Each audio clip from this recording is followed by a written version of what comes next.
Hello, my name is Ben Petrie with the Department of Nutrition and Dietetics at St. Louis University. Sometimes when living in a dorm room, you get sick of the dining hall food and don't want to cook the same boring thing in the microwave.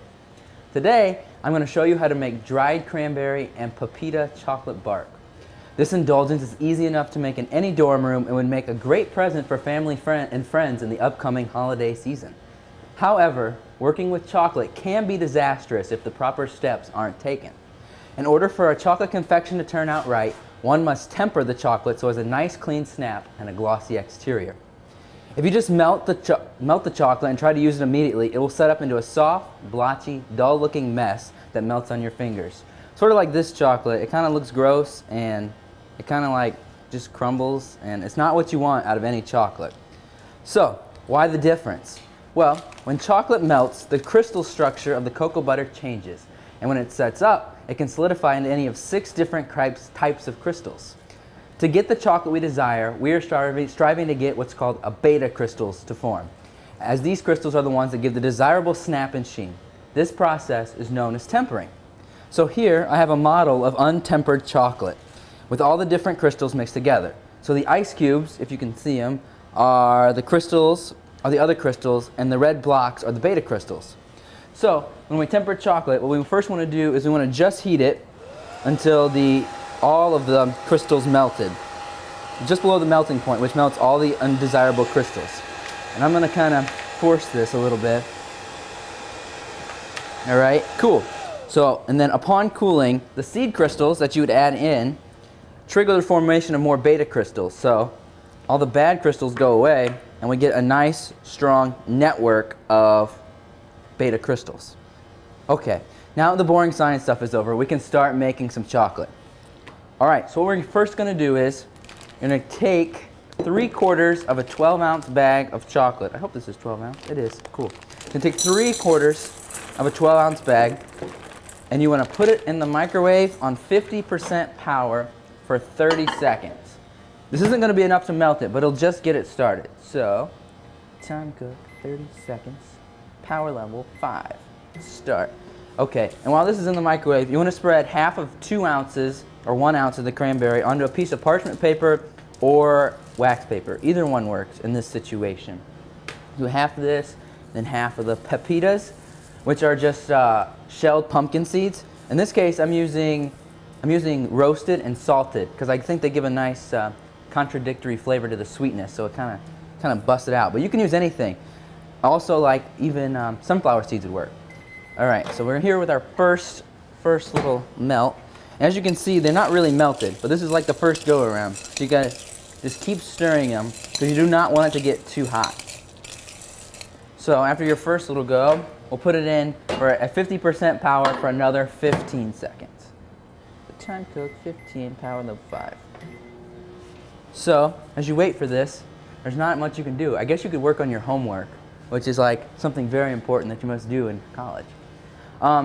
So quality dark chocolate, though, is rich in fiber, iron, magnesium, copper, manganese, and a few other minerals as well. So like, this isn't completely unhealthy. It's actually fairly good for you. It's full of nice vitamins and minerals. This isn't getting as melted as I would like. So I'm going to put it in for another 30 seconds at 50% power. And hopefully we don't ruin it.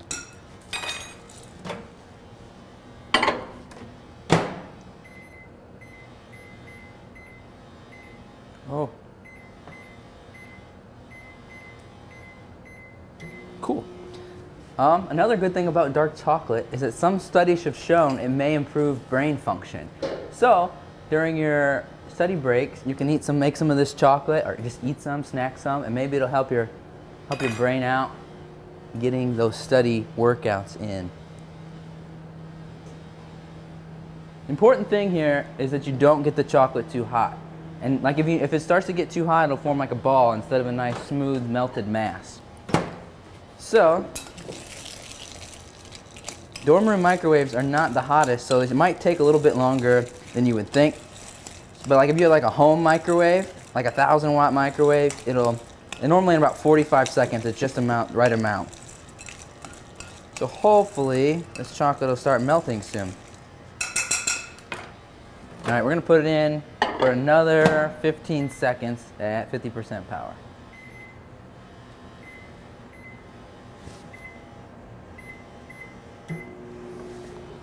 So the dark chocolate is also loaded with organic compounds that are biologically active and function as antioxidants. These include polyphenols, flavonols, catechins, antioxidants, and these help to get rid of free radicals in the body. This chocolate is not wanting to melt very well for me today. That's okay. It involves a lot of stirring because when you use chocolate chips, they actually have extra lecithin in it that helps them keep their shape. So when you make like chocolate chip cookies, they don't look like a melted mess. They actually look like chocolate chips. So like if you can get your hands on like some really good like just chocolate pieces that aren't chocolate chips, you might have better luck melting them. All right, we're gonna go back in for another 15 seconds.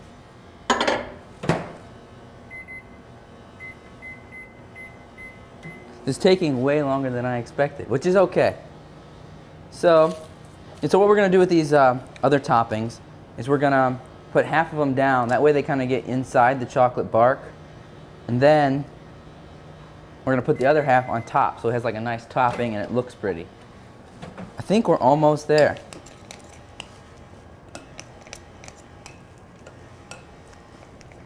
It's important to really stir them and break them up so they don't keep their shape. We really want to break them up.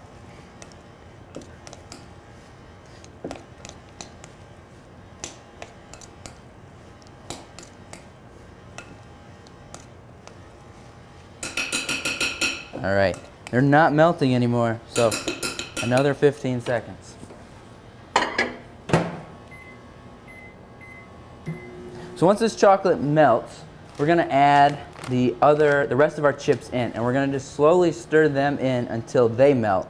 And that's what's gonna cause the tempering process. That's what's gonna make the other crystals kind of go away and the beta crystals to form. Hopefully, this is done. I don't think so though.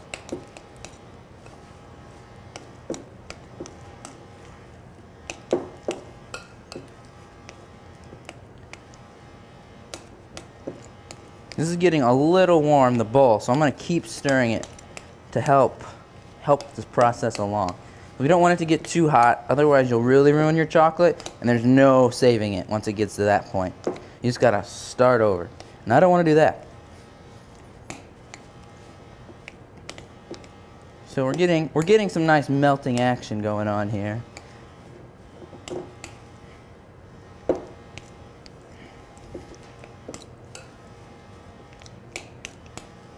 They're being very temperamental today. But sometimes that happens with pastry items. It's not always exactly the same. Sometimes you get different kinds of variety depending on the day. All right, I'm gonna go in for this time for 10 more seconds and I think we'll be melted.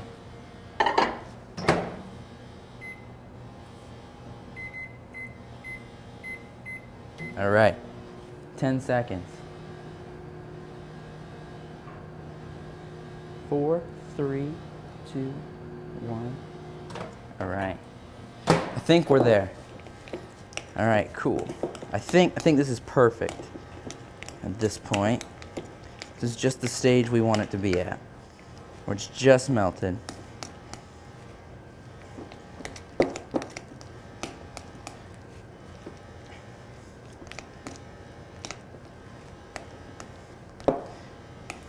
As I mentioned before, dark chocolate can improve the brain function. So like, it's really tests your patience sometimes. So maybe it's not just the eating of the chocolate, it's the making of the chocolate. It gives you the patience to get through tests.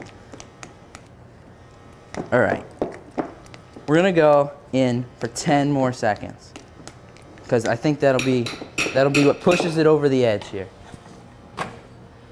All right.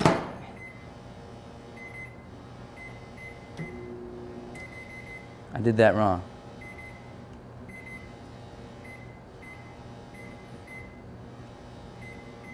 All right, 10 more seconds. I think we'll be perfect. We'll be able to stir in the rest of our chocolate chips.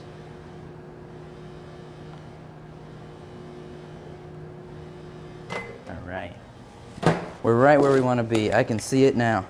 See, as you can see, it's really starting to like melt down into nice, soft chocolate. All right, so what we're gonna do is now we're gonna start the tempering process.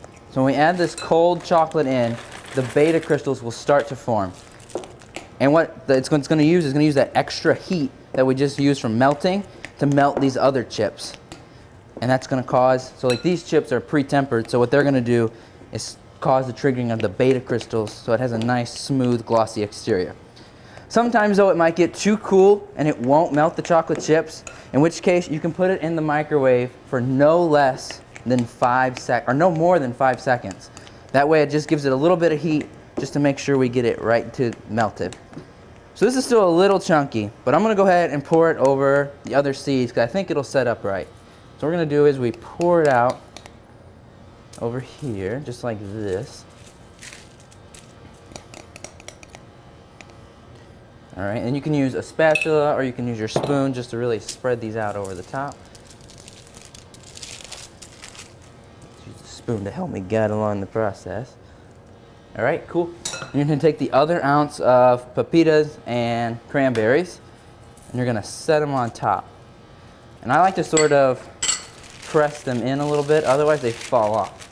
What you can do is you can either leave this on the counter or you can put it in the microwave or in the refrigerator for like 15-20 minutes until it sets up. So that's what I'm gonna do. I'm gonna set it in the refrigerator. And magically, another one is done.